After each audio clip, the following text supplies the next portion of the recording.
Fuji X-E3 versus Sony 6300. We can start with the size since we're here. As you can see, the X-E3 is a little bit larger. The 6300 is a little bit thicker. They both have the aps-c sensor. This one has the X-trans sensor, while this one has the regular Bayer sensor. So the colors will be different, but you probably know that. Regarding handling, this has standard programs, while this has, of course, all of these dials. To be honest, the dials and the handling was the first thing that put me on to the Fuji system, but after a few months of usage, I really have to say that let me just put the lenses on. And I'll show you what my problem with the handling is. You have aperture ring here and shutter speed here. And of course, you really need both hands to handle it properly. And also you don't have a grip. So with the Sony, if you turn it into manual mode, you kind of have a shutter speed here and aperture here. So you can operate it with one hand, you can hand it firmly.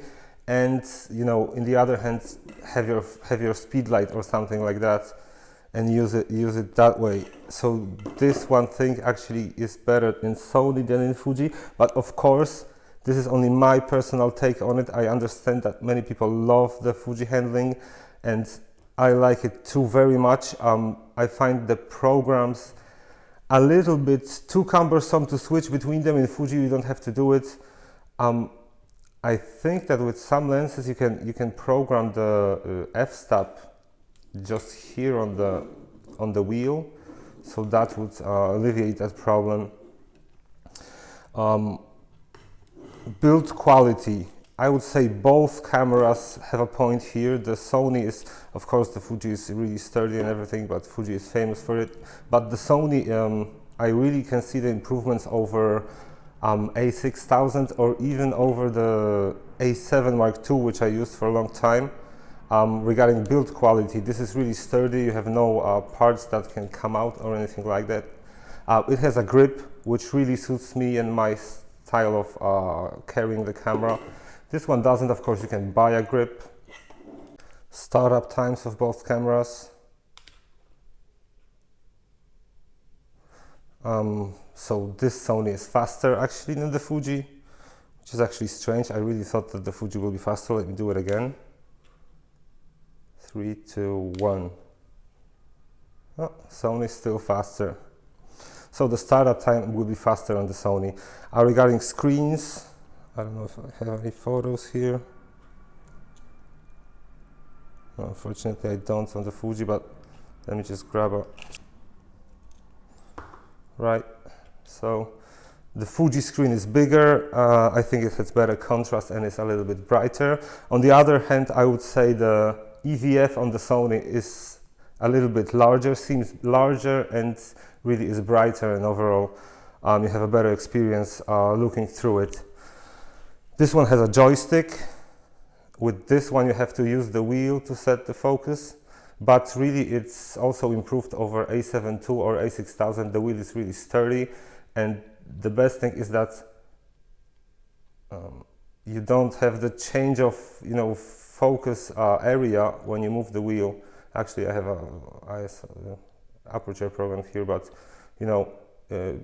on the A6000 or on A7 Mark II, when you move the wheel, you change the focus settings. It was really cumbersome. Here doesn't work. It's not like this. You just turn it on here and turn it off with the middle button.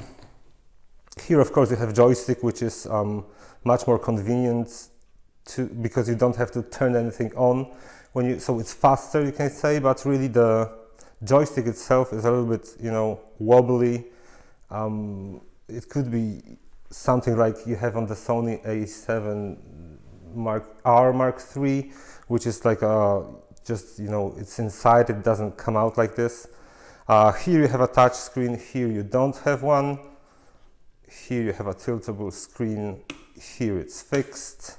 The overall handling is much faster on the Fuji because I have ISO set here, aperture here, and shutter speed here. Exposure compensation, you have everything just right there. Most of the things you can set up before even you turn the camera on. Here, of course, you have the wheel has multi-use. You have functions here. Now you have focus. So you have to remember that. The Fujifilm has a add-on flash which you can just put on the hot shoe. It doesn't have any extra batteries or anything like that. The Sony one has a flash built in. So this is probably more powerful, but with this flash, when you want to fold it, it goes like this, as you can see.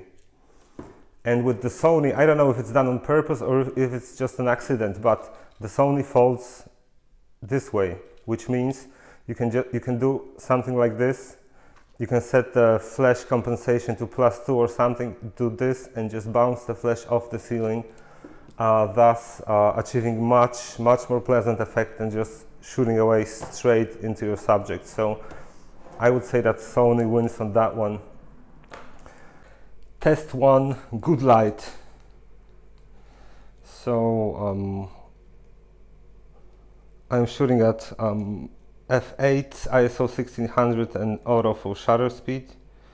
Just the focus point in the middle when you have a little bit contrast from this line. So this is the Fuji. And same settings for Sony, ISO 8. And this is the Sony.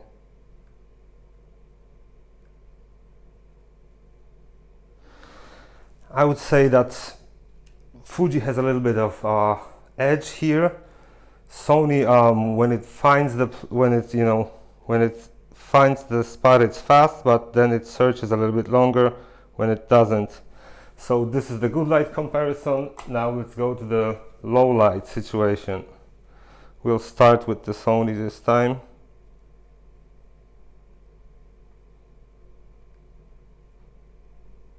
And it's, reasonably fast. Try it here. Of course, here it takes a little bit longer. Now the Fuji. What is this?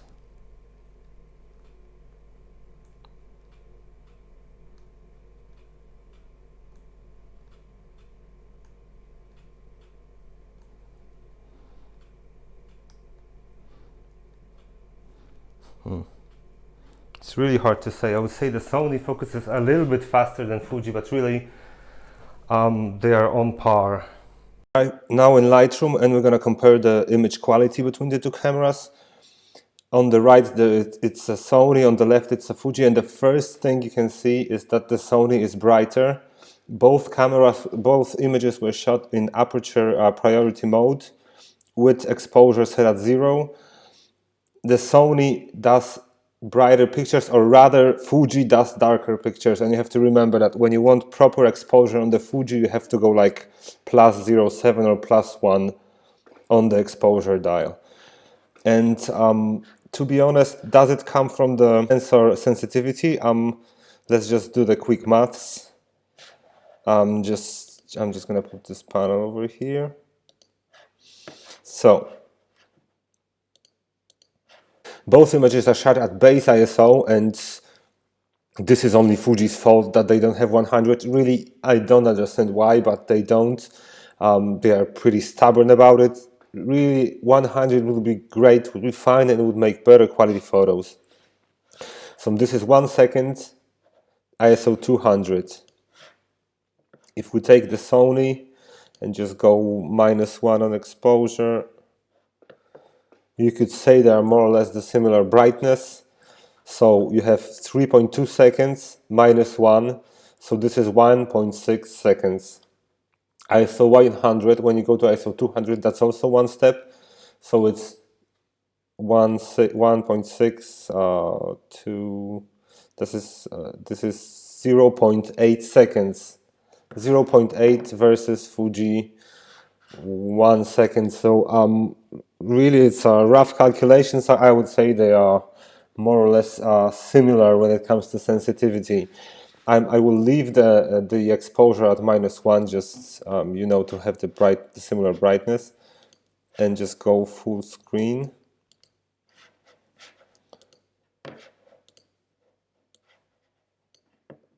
If you go to the center, Fuji seems to be a little bit sharper. The colors are warmer on the Sony and a little bit colder on the Fuji. When you go to the corners, of course it's a property of the lens as much as of the camera, but in the kit lens at least, it's cheaper than the Sony, and the corners are better. They are sharper.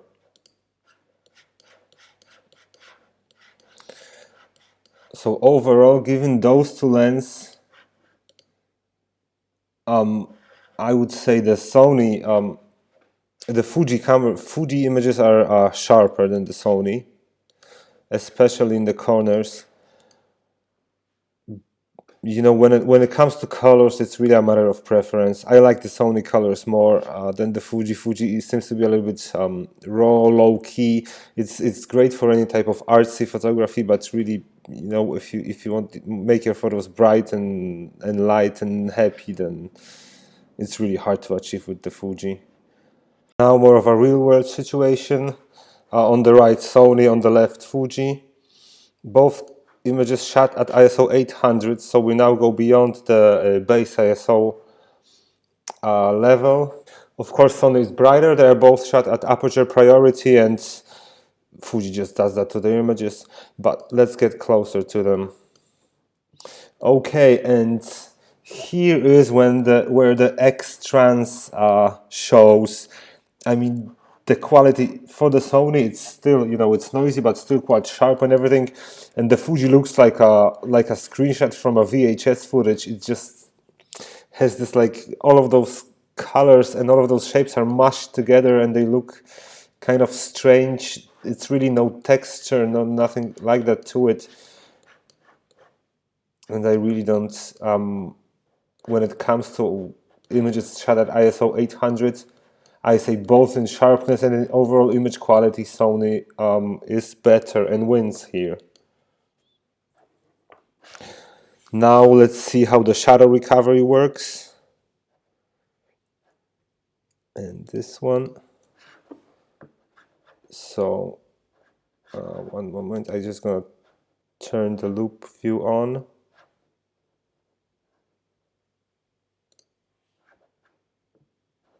This is Sony, this is Fuji. And of course, Fuji is darker and there will be more problems with shadow recovery, but this is because their exposure system is just bad, you know. It doesn't correspond to reality. I'm sorry, Fuji. You may say whatever you want about it, but it just doesn't work. Let me go to the develop mode module and recover shadows on both of those images. So just plus 100 shadow recovery, and the most action happened here on both of the images. So now let us go to the comparison view and see what is going on.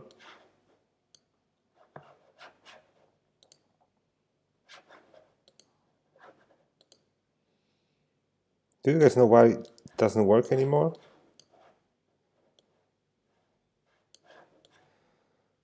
So after the shadow recovery, the Fuji presents itself to look better than the Sony. And it's not even that much, you know, like darker or anything like this. They are both similar, you know. No, actually it looks like Fuji recovers shadows better than the Sony. Let us now go to the highlights.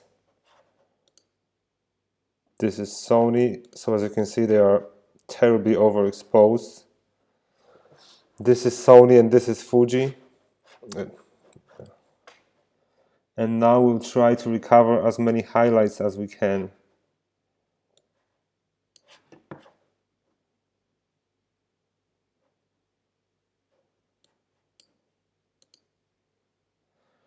They are both at -100 highlights. And here also Fuji tends to look better, tends to recover more details than the Sony does. In conclusion, when it comes to the system as a whole, Fuji is a better one, but at its heart it has a, in my opinion, very bad sensor, which destroys everything. If they only made camera with a Bayer sensor, it would be the best camera out there. But they don't. It's, you know, X-Trans is their baby. They love it and they want to continue with it. That's why for me personally, I cannot really see using those cameras until they change the sensor. I want to use them with my iPad, where I cannot see the previews of those photos.